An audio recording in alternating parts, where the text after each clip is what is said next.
Amen. Bonjour à tout le monde.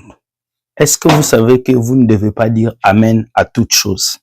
Oui, aujourd'hui beaucoup de chrétiens disent Amen à tout. Le pasteur fait tomber quelqu'un, on dit Amen. Le pasteur dit des bêtises, on dit Amen. Mais ce n'est pas à toute chose que vous devez dire Amen. Mesdames et messieurs, bienvenue dans votre vidéo Entre nous. Ici, nous répondons aux questions et aux réponses des gens. Alors, entre nous, questions et réponses. Générique.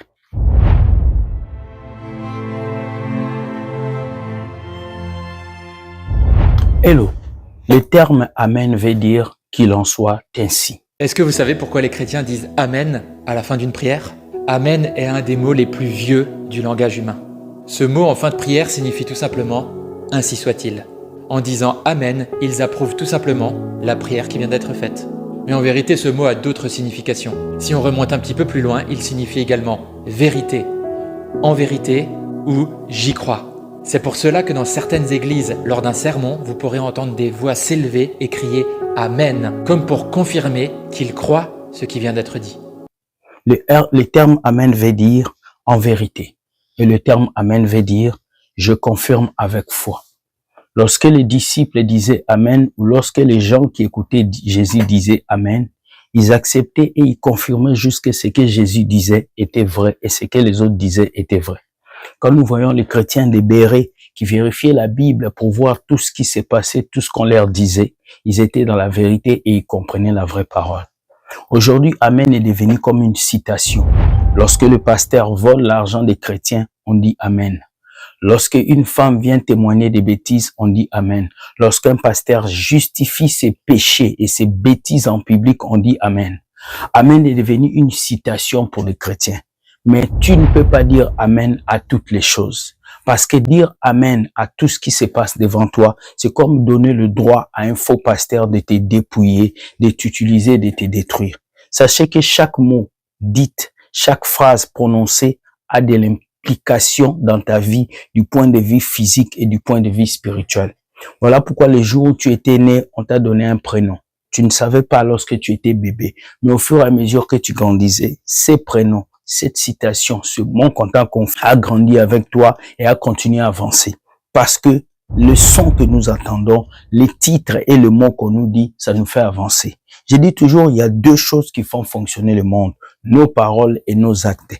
Et Amen est une parole qui émane de l'action, de l'écoute du message qu'on t'a dit. Alors, tu ne peux pas dire Amen à toutes les choses. À quoi tu dois dire Amen? Tu dois dire Amen à un message qui est véridique. Tu dois dire Amen à un message qui vient de la part de Dieu. Tu dois dire Amen à un message qui touche ton âme et non tes émotions. Désolé parce qu'aujourd'hui dans nos églises, beaucoup de chrétiens disent Amen à des choses qui n'ont ni tête ni queue.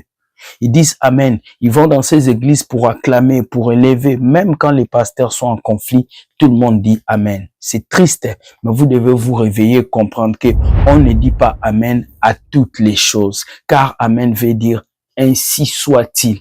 Mais qu'est-ce qui doit être? La parole que quelqu'un déclare dans ta vie, les messages qu'on vous enseigne par les pasteurs. Lorsque vous dites Amen, vous acceptez cela dans vos vies. Beaucoup de chrétiens sont possédés, pas parce que le diable les attaque seulement, mais parce qu'ils disent Amen à certaines paroles que les prophètes, les pasteurs, les évangélistes disent. Tu arrives dans une culte, un pasteur est en train de parler à langue, tu dis Amen. Tu as compris quoi? Qu'est-ce qu'il a dit? Tu n'as pas compris. C'est ça qui détruit les chrétiens, c'est ça qui détruit le monde. Parce que lorsque tu acceptes les choses sans pourtant connaître pourquoi tu les acceptes, le monde spirituel n'a rien à voir avec ton identité seulement.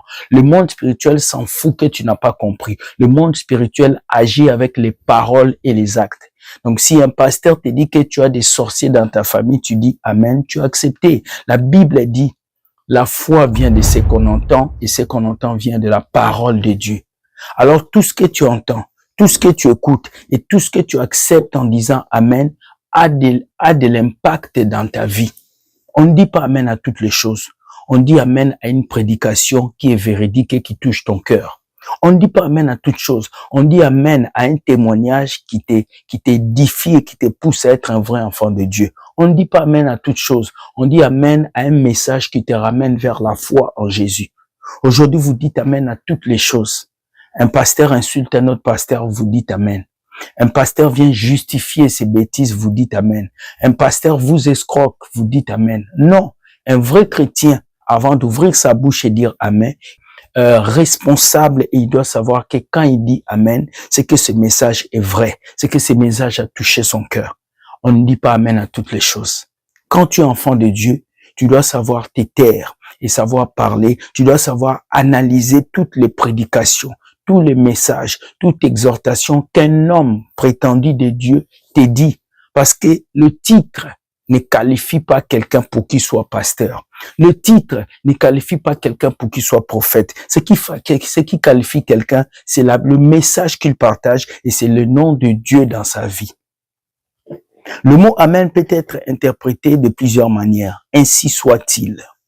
C'est l'interprétation plus courante, exprimant le souhait que ce qui a été dit, a demandé, se réalise. En vérité, c'est une interprétation qui souligne la vérité et la véracité de la parole de celui qui parle.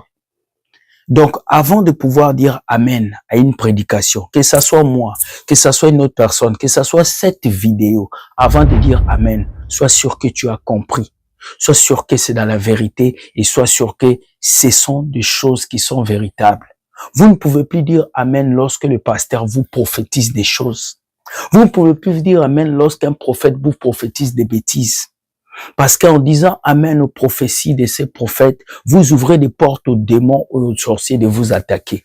La possession démoniaque n'est pas seulement une question d'imposition des mains. La possession démoniaque est une question d'ouverture de ton esprit et de ton cœur aux paroles qu'on te dit. Car on peut te posséder juste en disant une phrase.